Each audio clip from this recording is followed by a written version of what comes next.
கன்னி ராசி நேயர்களே, உங்களுடைய வாழ்க்கையில் எந்த ஒரு விஷயமும் காரணம் இல்லாமல் நடக்காதுங்க. இந்த வீடியோ உங்கள் கண்களுக்கு முன்னாடி வந்திருப்பதும் ஒரு சின்ன அறிகுறி தான். நீங்கள் சமீப காலமாக யோசிச்சுட்டு இருக்கும் விஷயங்கள், அதுக்கான பதில் தேடுற அந்த மனசு, இது எல்லாம் வீணாக போகலைங்க. என்ன நடக்க போகுது, நான் சரியான பாதையில் தானா இருக்கேன்னு உங்களுக்குள்ள எழும் கேள்விகள், அதுக்கான விளக்கம் இங்கே ஆரம்பம் ஆகுதுங்க. வாழ்க்கை கொஞ்சம் மெதுவாக போகிற மாதிரி தோணலாம், ஆனால் அது நின்று போகலைங்க. அது உங்களை சரியான நேரத்துக்கும் சரியான இடத்துக்கும் கொண்டு போய்கிட்டே இருக்கு. இந்த நேரத்தில் ஒரு சின்ன விஷயம் நீங்கள் செய்யணுங்க. தினமும் காலையில் உங்கள் குலதெய்வத்துக்கு ஒரு விளக்கேற்றுங்க. அந்த ஒளி உங்கள் வாழ்க்கையில் இருக்கக்கூடிய குழப்பத்தையும் இருளையும் அகற்றும். நம்பிக்கையோடு அந்த ஒரு அடியை எடுத்து வைங்க. கன்னிராசி நேயர்களே, பரமசிவனின் கருணை உங்களை பாதுகாக்குது. முருகப்பெருமானின் அருள் உங்களுக்கு துணை நிற்குது. இனி நீங்கள் எடுக்கும் ஒவ்வொரு முடிவும் உங்களை வெளிச்சம் இருக்கும் பாதைக்கு தான் கூட்டிச் செல்லும். அதனால் பயப்படாதீங்க, அமைதியா இருங்க. நம்பிக்கையை மட்டும் விட்டுறாதீங்க. நேரம் உங்க பக்கம் திரும்புற நேரம் இதுதான். ஓம் நமச்சிவாய, ஓம் முருகா போற்றின்னு கமெண்ட் பாக்ஸில் 3 முறை பதிவிடுங்க. இன்னும் நம்ம சேனலை சப்ஸ்கிரைப் பண்ணலன்னா மறக்காமல் சப்ஸ்கிரைப் பண்ணிக்கோங்க. உங்கள் ராசிக்கான பலனை பார்க்கலாம் வாங்க. அன்பான கன்னிராசி நேயர்களே, இப்போ இருக்கக்கூடிய கிரகங்களின் நிலை காரணமாக உங்கள் வாழ்க்கையில் முக்கியமான ஒருத்தர் வரப்போகிறார். அந்த சந்திப்பு உங்களுடைய வாழ்க்கையின் பாதையை மாற்றக்கூடியதாக அமைய போகுதுங்க. அதோட உங்கள் வாழ்க்கையில் மிக முக்கியமான திருப்பு முனை ஏற்படக்கூடிய காலமாகவும் இது இருக்கும். தொழில், பணம், குடும்ப வாழ்க்கை, ஆரோக்கியம் போன்ற விஷயங்களில் உங்களுக்கு என்ன மாதிரியான மாற்றங்கள் இருக்கும், எந்தெந்த விஷயங்களை நீங்கள் கவனமாக இருக்கணும் அப்படிங்கிறத பற்றி தான் இந்த வீடியோ பதிவில் பார்க்க போகிறோம். இந்த வீடியோவை ஸ்கிப் பண்ணாமல் கடைசி வரைக்கும் பாருங்க. நீங்க செய்ய வேண்டிய ஒரு எளிமையான பரிகாரத்தையும் இந்த வீடியோவின் கடைசியில் சொல்ல போறேன். 100% வெற்றி உங்களுக்கு கிடைக்கும். எதிர்கால பத்தி சிந்திக்கும் பொழுது உங்களுக்கான லட்சியத்தை நீங்க முடிவு செய்யணும். எதை நோக்கி உங்களுடைய வாழ்க்கை பயணம் இருக்க போகுது அப்படிங்கிறத தீர்மானிச்சுட்டு அதற்கப்புறம் நீங்க செயல்ல இறங்கணுங்க. தொழில் மற்றும் வியாபாரத்தை பொறுத்த வரைக்கும் இதுவரைக்கும் மந்தமாக இருந்த நிலை மாறி கணிசமான தொகை உங்களுக்கு லாபமாக கிடைக்கும். கொடுக்கல் வாங்கல் எல்லாமே சரியாகும். நீங்க ஆண்களாக இருக்கீங்கன்னா பெண்கள் கிட்டையும், பெண்களாக இருக்கீங்கன்னா ஆண்கள் கிட்டையும் நீங்கள் பழகும் பொழுது கவனமாக பழகணும். இதுவரைக்கும் உங்களுடைய வாழ்க்கையில் கடன் பிரச்சனைகள், நிதி நெருக்கடியால் நிம்மதி இழந்து ரொம்பவே தவிச்சிட்டு இருந்திருப்பீங்க. குடும்ப உறவுகள் மற்றும் நண்பர்களோட சின்ன சின்ன மன கசப்புகள் ஏற்பட்டு பிரிஞ்சு போயிருக்கிறதும், தொழில் மற்றும் வியாபாரத்தில் ஏற்பட்ட நஷ்டம் காரணமாக மன அழுத்தம் இருக்கிறதும், நீங்கள் எந்த ஒரு நல்ல விஷயத்தை செய்யணும் அப்படின்னு நினைக்கும் போதெல்லாம் அதில் ஏதாவது ஒரு தடைகள் ஏற்பட்டு நம்மளுடைய வாழ்க்கை எப்போ நல்லபடியாக மாறும், நல்லது எப்போ நடக்கும் அப்படின்னு ரொம்பவே எதிர்பார்த்து காத்துட்டு இருந்திருப்பீங்க. நீங்கள் என்னதான் நல்ல விஷயங்களை நினைச்சாலும், நல்லதையே மற்றவங்களுக்கு செஞ்சாலும் உங்களுக்கு தொடர்ச்சியாக கஷ்டங்களும் பிரச்சனைகளும் மாறி மாறி வந்துக்கிட்டு தாங்க இருக்கு. அதையெல்லாம் மறந்து தான் தான் உண்டு தான் வேலை உண்டு அப்படின்னு இருந்தாலும் மனசுக்குள்ளே ஏதோ ஒரு கவலை, ஏதோ ஒரு குழப்பம் உங்களை அதிகமாக யோசிக்க வச்சிட்ருக்குது. யாராவது என்னுடைய குழப்பங்களுக்கு பதில் சொல்ல மாட்டாங்களா, நல்ல தீர்வை சொல்ல மாட்டாங்களா, கடைசிக்கு என்னுடைய கஷ்டங்களை காது கொடுத்து கேட்க மாட்டாங்களா, ஆறுதலாக 4 நல்ல வார்த்தை பேசிட மாட்டாங்களா, என்னை உண்மையாக நேசிக்க மாட்டாங்களா, எதிர்பார்ப்பு இல்லாமல் என்கிட்ட பழக மாட்டாங்களா அப்படின்னு தான் நீங்கள் ஆதங்கப்படுறீங்க. இப்படி நினைக்கக்கூடிய உங்ககிட்ட நான் சொல்லக்கூடிய ஒரே ஒரு விஷயம், உங்களுடைய வாழ்க்கையில் உங்களுக்கு பிரச்சனைகள் இருக்குது, கஷ்டங்கள் வருது அப்படின்னா நீங்கள் நிறைய பாவங்கள் பண்ணிட்டீங்க அப்படின்னு அர்த்தம் இல்லைங்க. நீங்கள் தவறான நபர் அப்படின்னும் அர்த்தம் இல்லை. இந்த வாழ்க்கை உங்களுக்கு சில பாடங்கள் கற்றுக் கொடுக்கிறது அப்படிங்கிறத நீங்கள் உணர்ந்துக்க வேண்டிய காலம். சாதாரணமாக எல்லாரும் சொல்லலாம், நல்லது செஞ்சால் இங்கே காலம் இல்லை அப்படின்னு நினைப்பாங்க. நாம் நல்ல விஷயத்தை எப்போ செஞ்சாலும் அதற்கான பலன்கள் உடனே கிடைக்கலனாலும் அது கால தாமதமாக தான் கிடைக்கும் அப்படிங்கிறத நீங்கள் புரிஞ்சுக்கணுங்க. கெட்ட பேர் வாங்குறது ரொம்ப ஈஸி, சில நிமிடத்தில் நடந்துருங்க. ஆனால் நல்ல பேர் வாங்குறதுக்கு ரொம்ப வருஷம் ஆகும். அதனால் எப்போவுமே எதிர்பார்ப்புகளை குறைச்சிக்கிட்டு எப்பவும் போல் இயல்பாக இருக்க நீங்கள் பழகிக்கணும். இப்போ வரைக்கும் நீங்கள் எப்படிப்பட்ட கஷ்டமான சூழலில் இருந்தாலும் சரி, அதுவெல்லாம் நிரந்தரம் கிடையாதுங்க. உங்கள் வாழ்க்கை இன்னும் முடிஞ்சிடல அப்படிங்கிறத நீங்கள் ஞாபகத்தில் வச்சுக்கணும். இப்போ உங்கள் வாழ்க்கையில் இருக்கக்கூடிய கடன் பிரச்சனையோ, கணவன் மனைவி பிரிவோ, அல்லது காதல் தோல்வியோ, அல்லது வேலை இல்லாமல் கஷ்டப்படுறதோ, இது மாதிரி உங்க வாழ்க்கையில உங்களை சுத்தி நடக்கக்கூடிய எல்லா விஷயங்களும் உங்களை அழிக்கிறதுக்காக வரலங்க, உங்களை மாத்துவதற்காக வந்திருக்கு. ஒரு புதுவிதமான வாழ்க்கையை எதிர்காலத்தில் நீங்க வாழ போறீங்க. அதுக்கான ஒரு அடித்தளமா தான் இதை நீங்க எடுத்துக்கணும். சிலருக்கு பார்த்தீங்கன்னா இந்த பிரச்சனையெல்லாம் கொஞ்ச நாளா இருந்தா பரவாயில்ல, ரொம்ப வருஷமா இப்படி தான் போயிட்டு இருக்கு, எனக்கு சுத்தமா நிம்மதியே இல்லை, என் குடும்பத்தில் சந்தோஷமே இல்லை, என்னை எல்லாரும் ஏமாத்துறாங்க, எப்பவும் நான் மற்றவங்களுக்காக வாழ்கிற மாதிரியே இருக்குது, எனக்கு பிடிச்ச சின்ன சின்ன ஆசைகளை கூட என்னால் நிறைவேற்றிக்க முடியலை.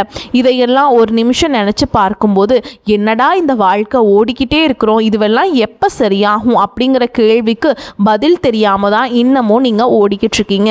இப்போ நீங்கள் எப்படிப்பட்ட சூழலில் இருந்தாலும் எவ்வளவு மன அழுத்தத்தில் இருந்தாலும் அதுவெல்லாம் உங்களுக்கு கூடிய சீக்கிரத்திலேயே மாறப்போகுதுங்க. அப்படிங்கிறத நீங்கள் ஞாபகம் வச்சுக்கோங்க. சாதாரணமாக 1 டிகிரி 2 டிகிரி படிச்சுட்டு வேலை இல்லாமல் சில பேர் இருப்பீங்க. சில பேர் தன்னுடைய படிப்புக்கு சம்பந்தமே இல்லாமல் குறைவான சம்பளத்தில் தன்னுடைய குடும்ப கஷ்டத்துக்காக ஏதாவது ஒரு வேலையை செஞ்சிட்ருப்பீங்க. இந்த சுக்கிர ஆதித்ய யோகம் காரணமாக உங்களுடைய மனசுக்கு பிடிச்ச மாதிரியான நல்ல வேலை அதிகமான சம்பளத்தோடு கிடைக்க போகுது. அதே நேரத்தில் அந்த வேலையில் சில சவால்கள் எல்லாம் கடந்து வந்தீங்கன்னா சில மாதங்களுக்கு பிறகு உங்களுக்கு பதவி உயர்வும் கிடைக்க போகுது. தொழில் மற்றும் வியாபாரம் மூலமாக நஷ்டத்தை சந்திச்சு கடனில் இருக்கிறவங்களுக்கும் உங்களுடைய புதிய யுக்திகள் மற்றும் புதிய முயற்சிகள் மூலமாக எல்லாவற்றிலுமிருந்து மீண்டு வருவீங்க. எதிர்பாராத நபர்கள் மூலமாக உங்களுக்கு உதவிகள் கிடைக்கும். நல்ல வேலையாட்கள் கிடைப்பாங்க. உங்களுடைய பொருளாதாரம் உயரப்போகுது. குடும்ப வாழ்க்கை இனிமையாக இருந்தாலும் குழந்தை பாக்கியம் இல்லை அப்படின்னு கோயிலுக்கும் ஹாஸ்பிட்டலுக்கும் மாறி மாறி போயிட்டு வந்திருப்பீங்க. சரியான புரிதலோடு சரியான மருத்துவ சிகிச்சைகள் மற்றும் குலதெய்வத்திற்கு பொங்கல் வச்சு வழிபாடு செய்வது, ஆரோக்கியமான விஷயங்களை செய்வதன் மூலமாக இந்த வருடத்தின் இறுதிக்குள்ள நிச்சயமா உங்களுக்கு குழந்தை பாக்கியம் கிடைப்பதற்கான வாய்ப்புகள் இருக்கு. அப்படி உங்களுக்கு கரு உருவாகக்கூடிய சூழல்ல நீண்ட தூர பயணங்களையும் அளவுக்கு அதிகமாக யோசிக்கிறதையும் முற்றிலுமாக நீங்க தவிர்க்கணும். இதை மட்டும் நீங்க சரியா செஞ்சுட்டு வந்தீங்கன்னா அழகும் அறிவும் ஒன்றாக இருக்கக்கூடிய குழந்தை பிறக்கும்.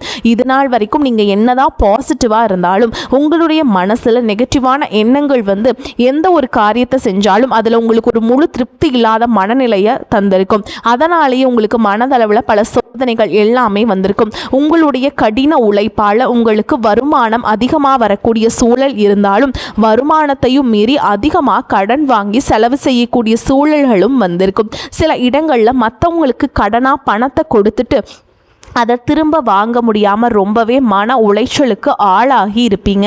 இதனாலேயே குடும்பத்திலையும் சரி தொழிலையும் சரி உங்களுக்கு நிம்மதி இருந்திருக்காது. உடல் ஆரோக்கியத்தை பொறுத்த வரைக்கும் 50 வயசுக்கு மேலே இருக்கவங்க ஏதாவது உடல் பிரச்சனை காரணமாக மருந்து மாத்திரைகளை அதிகமாக சாப்பிடுவீங்க. ஆனால் அது குணமடையாமல் தொடர்ந்து பிரச்சனைகளை கொடுத்துக்கிட்டே இருந்திருக்கும். இனி வரக்கூடிய கிரக நிலைகள் காரணமாக மருந்துகளோட இயற்கையான உணவு முறைகளையும் நீங்கள் எடுத்துக்கிட்டிங்கன்னா உங்களுடைய உடல் வலுப்பெறும். எல்லா விதமான துன்பங்களை இருந்தும் நீங்க மீண்டு வர போறீங்க. உங்களுடைய வாழ்க்கையில மற்றவங்க அவங்களுடைய சுயநலத்துக்காக தெரிஞ்சே உங்களுக்கு சில துரோகங்களை எல்லாம் செஞ்சிருப்பாங்க. மற்றவங்க செஞ்ச தப்புக்கு நீங்களே பழி ஏத்துக்கிற மாதிரி இருந்திருக்கும். ஒரு விஷயத்தை நல்லா புரிஞ்சுக்கோங்க, சிலரை மாற்ற முடியாது, ஆனால் நம்ம மாற்றிக்க முடியும். உங்களுடைய வாழ்க்கையில் ஒவ்வொரு நிலையிலையும் ஒவ்வொரு நாளும் ஒவ்வொரு செயலுக்கும் ஒவ்வொருத்தருடைய விமர்சனத்துக்கும் பதில் கொடுத்துட்டு இருக்க முடியாதுங்க. இயற்கைக்கும் கடவுளுக்கும் நம்மளுடைய மனசாட்சிக்கும் உண்மையாக இருந்து யாரோட மனசையும் புண்படுத்தாமல் நம்ம அடுத்த நிலையை நோக்கி போய்கிட்டே இருக்கணுங்க. நீங்கள் பெருசாக மதித்த சில உறவுகள், உயிராக நினைக்கக்கூடிய சில மனிதர்கள், எதிர்காலம் அப்படின்னு நினச்சிட்டு இருக்கக்கூடிய குழந்தைகளும் ஆதரவாக இருக்கக்கூடிய குடும்பமுமே உங்களுக்கு பல கஷ்டங்களை எல்லாமே கொடுத்துருக்காங்க. இவ்வளவு வழிகளையும் வேதனைகளையும் கடந்து இன்னமும் நீங்க ஓரளவுக்கு நல்லா இருக்கீங்கன்னா அதுக்கு மிக முக்கிய காரணம் நீங்க கடவுள் மேல வச்சிருக்கிற நம்பிக்கையும் இதுவரைக்கும் நீங்க செஞ்ச நல்ல விஷயங்கள் தான் காரணம். அப்படிங்கிறத புரிஞ்சுக்கோங்க. உங்களை பொறுத்த வரைக்கும் இந்த வாழ்க்கையில நீங்க பெருசா எதையுமே ஆசைப்படல. ஆரோக்கியமான சாப்பாடு, தனக்குன்னு சந்தோஷமான நல்ல குடும்பம், மனசுக்கு பிடிச்ச வீடு, தேவைகளை எல்லாம் பூர்த்தி செய்யக்கூடிய அளவுக்கு வருமானம் கொடுக்கக்கூடிய வேலையோ தொழிலோ இது இருந்தா போதும். உடல் ஆரோக்கியமாகவும் நிம்மதியான தூக்கமும் இருந்தா போதும் அப்படின்னு தான் நினைக்கிறீங்க. உங்களுக்கு இந்த அடிப்படையான விஷயங்கள் ஓரளவுக்கு கிடைச்சாலும் மனசுல நிம்மதி இல்லாததுனால உங்க முகத்திலையும் தேஜஸ் இல்லை. இதுக்கப்புறமாவது இந்த வாழ்க்கையை நல்லா என்ஜாய் பண்ணணும் அப்படின்னு நீங்க ரொம்பவே நம்பிக்கிட்டு இருக்கீங்க. நடக்கிற விஷயங்கள் எல்லாம் பாதி தான் நிறைவேறுது. அதனாலேயே உங்க வாழ்க்கை கனவு மாதிரி ஒரு பிடிப்பே இல்லாம தான் போயிட்டு இருக்கு. எதை செய்ய போனாலும் ஏதாவது ஒரு தடைகள் வந்து உங்களுடைய வாழ்க்கையை முடிக்கிற மாதிரி இடைஞ்சலா இருந்திருக்கும். இக்கட்டான நேரத்தில் யாராவது எனக்கு சின்ன ஒரு உதவி செய்ய மாட்டாங்களா, என் கையை கொடுத்து என்னை தூக்கி விட மாட்டாங்களா அப்படின்னு எத்தனையோ முறை கடவுள்கிட்ட நீங்கள் வேண்டுதல் வச்சுருப்பீங்க. உங்களுடைய அத்தனை வேண்டுதல்களும் இனி பழிக்கப் போகுது. இதுவரைக்கும் வாடகை வீட்டில் இருந்திருப்பீங்க, அதனாலேயே உங்களுக்கு திருமணம் சில நேரங்களில் தடைபட்டு இருந்திருக்கும். இது நேரடியாக சொல்லாமல் ஜாதகம் சரியில்லை, பொருத்தம் இல்லை, அரசாங்க வேலை இல்லை, பெற்றோர்கள் சரியில்லை அப்படின்னு ஏதோ ஒரு காரணத்தை சொல்லி தட்டி கழிச்சிட்டு போயிருந்திருப்பாங்க. நீங்களே காதலிச்சா கூட அவங்களும் ஒரு சந்தர்ப்பத்தில் எங்கள் அப்பா அம்மா ஒத்துக்கலை, உனக்கு என்ன பிடிக்கலை அப்படின்ட்டு கடைசி நேரத்தில் ஏமாற்றிட்டு போகக்கூடிய சூழலும் இருந்திருக்கும். இனி வரக்கூடிய காலங்களில் உங்களுக்கு நல்ல வேலை வாய்ப்பு அமையும் பொழுது அந்த இடத்துல உங்களுடைய திறமைகளுக்கு மதிப்பு கொடுப்பாங்க. உங்களுடைய நிர்வாகத்திறன் மற்றும் தலைமை பண்பு அதிகரிக்கும். மற்றவங்களுடைய மதிப்பும் மரியாதை வைக்கிற மாதிரியான செயல்களை செய்வீங்க. துணிச்சலான முடிவுகளை எடுப்பீங்க. இதுவரைக்கும் பொது இடங்களில் நல்ல விஷயங்களை செய்கிறதுக்கு கொஞ்சம் தயங்கி நின்று இருப்பீங்க. ஆனால் அப்புறமா தான் நீங்கள் துணிந்து செய்ய போகிறீங்க. இதன் காரணமாக உங்களுக்கு போட்டியாளர்கள் யாருமே இருக்க மாட்டாங்க. எதிரிகள் யாரும் குறுக்க வர மாட்டாங்க. உங்களுடைய முன்னேற்றத்தை தடுத்து நிறுத்த இங்கே யாரும் இருக்க மாட்டாங்க. புதனும் சுக்கிரனும் உங்களுடைய பேச்சு திறமைக்கு காரணமாக இருக்க போகிறாங்க. இதுவரைக்கும் நீங்கள் பேசின பேச்சை விட இனி எல்லார்கிட்டையும் நம்பிக்கையோடு பேச போகிறீங்க. உங்களுடைய பேச்சில் ஒரு காந்த சக்தி இருக்க போகுது. புத்திசாலித்தனமான முடிவுகளை எடுப்பீங்க. உங்களுடைய நண்பர்கள் வட்டம் விரிவாக போகுதுங்க. குடும்பத்தில் நெருங்கிய உறவுகள் மரணத்தால் மன வலியை இழந்து ரொம்பவே கஷ்டப்பட்டுட்டு இருந்திருப்பீங்க. இதற்கு பிறகு மன வலிமையோடு எல்லா காரியங்களையுமே நீங்கள் செய்ய போகிறீங்க. குரு பெயர்ச்சிக்கு பிறகு உங்களுக்கு நல்ல வாழ்க்கை துணை அமைய போகிறாங்க. அதுவும் கை நிறைய சம்பளம் வாங்கக்கூடிய அழகான வாழ்க்கை துணை அமைவாங்க. உங்களுடைய 2 பேருடைய வருமானமும் உங்கள் குடும்ப பொருளாதார சூழலை உயர்த்த போகுது. திருமணம் முடிஞ்சதுக்கு அப்புறம் புதிதாக உங்களுக்கு சொந்த வீடு வாகனம் எல்லாமே சாத்தியமாகும். வெகு விரைவிலேயே நீங்கள் நினைச்ச மாதிரியான வாழ்க்கையை நீங்கள் வாழ போகிறீங்க. நீண்ட காலமாக உங்கள் குடும்பத்தில் வாழ்க்கை துணையின் உறவுகள் மூலமாக நிறைய பிரச்சனைகள் எல்லாமே சந்திச்சுட்டு வந்துட்டு இருந்திருப்பீங்க. நீண்ட காலமாக உங்களுக்கு பிரச்சனைகளை கொடுத்து கொண்டு வந்த உங்களுடைய வாழ்க்கை துணையின் உறவுகள் உங்களை விட்டு விலகி இருக்க போகிறாங்க. அவங்க செஞ்ச பாவங்களுக்கும் மனசாட்சி இல்லாமல் நடந்துக்கிட்டதுக்கும் சரியான தண்டனை கிடைக்க போகுது. இதற்கு பிறகு குற்ற உணர்ச்சியால் அவங்களே உங்ககிட்ட மன்னிப்பும் கேட்க போகிறாங்க. கன்னிராசி உத்திர நட்சத்திரம் 2ஆம் பாதம் 3ஆம் பாதம் 4ஆம் பாதம், அஸ்த நட்சத்திரம் சித்திரை நட்சத்திரம் 1ஆம் பாதம் 2ஆம் பாதம்ல இருக்கவங்களுக்கு புதன் மற்றும் சனியால் ஏற்படக்கூடிய தோஷங்கள் நீங்குவதற்கு விநாயகருக்கு அருகம்புல் மாலை அணிவிச்சு புதன்கிழமைகளை வழிபாடு செய்வது மிகச்சிறந்த எளிய பரிகாரமாக இருக்கும். பெருமாள் அல்லது ஸ்ரீரங்கநாதரை வழிபாடு செய்வது கன்னி ராசியின் அதிபதியான புதனின் அருளை உங்களுக்கு முழுசாக பெற்றுக் கொடுக்கும். உங்களுக்கு செல்வ வளம் அதிகரிக்கணும், பண வரவு அதிகமாக வேணும் அப்படின்னா வெள்ளிக்கிழமை அல்லது புதன்கிழமைகளில் பச்சை பயிரை நீங்கள் தானமாக கொடுக்கலாம். இந்த எளிய பரிகாரங்கள் உங்களுக்கு மிகப்பெரிய பலனை கொடுக்கும் அப்படிங்கிறத நீங்கள் எப்போவுமே நினைவில் வச்சுக்கணும். இந்த மாதிரியான நல்ல விஷயங்கள் உங்கள் வாழ்க்கையில் நடந்து உங்கள் வாழ்க்கையவே தலைகீழாக மாற்ற போகுதுங்க. அதனால் நீங்கள் நம்பிக்கையோடு இருங்க. இந்த கிரக நிலைகள் காரணமாக நல்ல விஷயங்கள் நடக்க போகுது. அதை தடுக்கிறதுக்கும் கெடுக்கிறதுக்கும் சில நேரங்கள் கெட்டதாக அமையும். சில மனிதர்கள் தடையாக வந்து நிற்பாங்க. அதனால் எல்லா இடத்துலையுமே கவனமாக இருக்கணும். யாருக்கும் எந்த இடத்துலையும் விஷயத்தை முழுசாக தெரிஞ்சுக்காம வாக்குறுதிகள் கொடுக்கறதோ பொருளாதார உதவிகள் செய்கிறதையோ உடனே செய்யாமல் கொஞ்சம் யோசிச்சுட்டு செய்யலாங்க. எந்த செயலை செய்கிற மாதிரி இருந்தாலும் பல முறை யோசிச்சு செஞ்சா அதுவே உங்களுக்கு நன்மையை தேடித்தரும். இந்த மாதிரி உங்க வாழ்க்கையில நல்ல விஷயங்கள் நடக்கும் பொழுது உங்களுடைய நல்ல பேரை கெடுக்கிறதுக்கு உங்களுக்கு அவமானத்தை ஏற்படுத்தணும் அப்படிங்கிறதுக்காகவும் சில மனிதர்கள் எந்த எல்லைக்கும் போய் தவறான விஷயங்களை செய்வாங்க. அதனால உங்களுக்கு அறிமுகம் இல்லாத ஆண்கள் மற்றும் பெண்கள் கிட்ட பேசும் பொழுதும் பழகும் பொழுதும் உங்களுடைய வார்த்தைகள்ல நீங்க ரொம்பவே கவனமா இருக்கணுங்க. சனிக்கிழமைகள் தோறும் சனீஸ்வர பகவானை வழிபாடு செய்யறது ரொம்ப சிறப்புங்க. சனிக்கிழமைகளில் நீங்கள் வந்து என்ன பண்ணுறீங்கன்னா எள் கலந்த சாதத்தை காக்கைக்கு படைக்கிறது ரொம்பவே விசேஷம். அதே மாதிரி இல்லாத ஏழை எளிய மக்களுக்கு, அதாவது பசியால் வாடுறவங்களுக்கு, சாப்பாட்டுக்கு வழி இல்லாதவங்க இல்லை தூய்மை பணியாளர்களாக இருக்காங்க இல்லைங்களா, அவங்களுக்கு ஒருவேளை சாப்பாடு வாங்கி கொடுங்க. அவெல்லாம் அவங்களுக்கு என்ன தேவைப்படுதோ அதை வாங்கி கொடுக்கறது மூலமாக உங்களுக்கு சனி பகவானுடைய கருணை பார்வை முழுசாமே உங்களுக்கு கிடைக்குங்க.